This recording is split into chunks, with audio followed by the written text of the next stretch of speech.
His legacy lives on and continues to bear fruit in the lives of many people who, like me, stumble upon his books in any number of ways. Henri recognized that God's love is not diminished by our trials, losses, and brokenness. Rather, it's in the midst of our pain where we often experience it most deeply.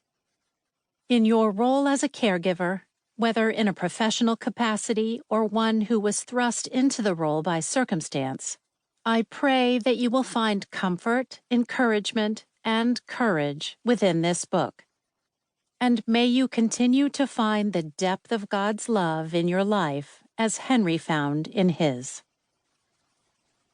Karen Pascal, Executive Director, Henri Nouwen Society, Toronto, Ontario.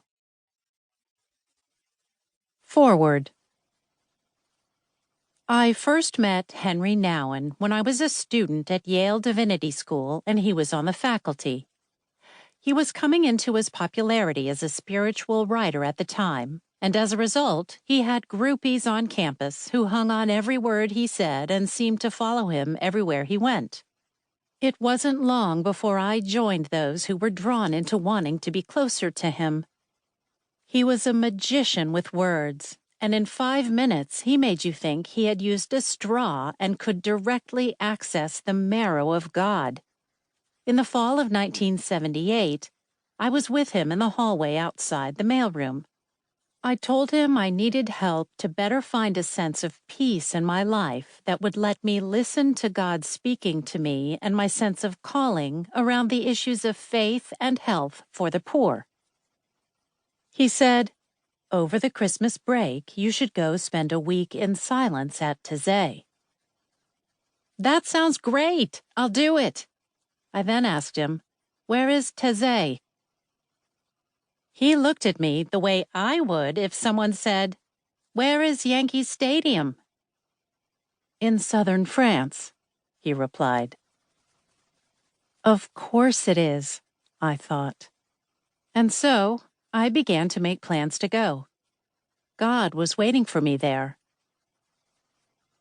I did go to Taizé, where I talked to the cows and confirmed my suspicion that the cloth I was cut from was woven more for action than contemplation.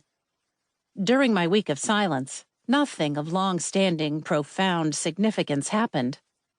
And yet, for the last 40 years, a week rarely goes by that I don't think of being there. When I returned to Yale, I began going almost every evening to Compline services led by Henri Nouwen at 5 in the afternoon. Beneath the main chapel at Yale Divinity School is a smaller chapel that Henri had made his own. Every day, a small group, no more than a dozen, would gather for a 20-minute service. Henri gave a brief homily, said a few prayers, and then offered communion. I loved going, mostly because of his charisma and my feeling that he knew something about connecting to God I needed to know. He focused on prayer and contemplation, but believed in social justice. He had long hands with a broad span from thumb to little finger, and he spoke every sentence using his hands. I couldn't take my eyes off him. The rest of my time at Yale, I tried to learn as much as I could from Henri. I never stopped loving to hear him preach and teach.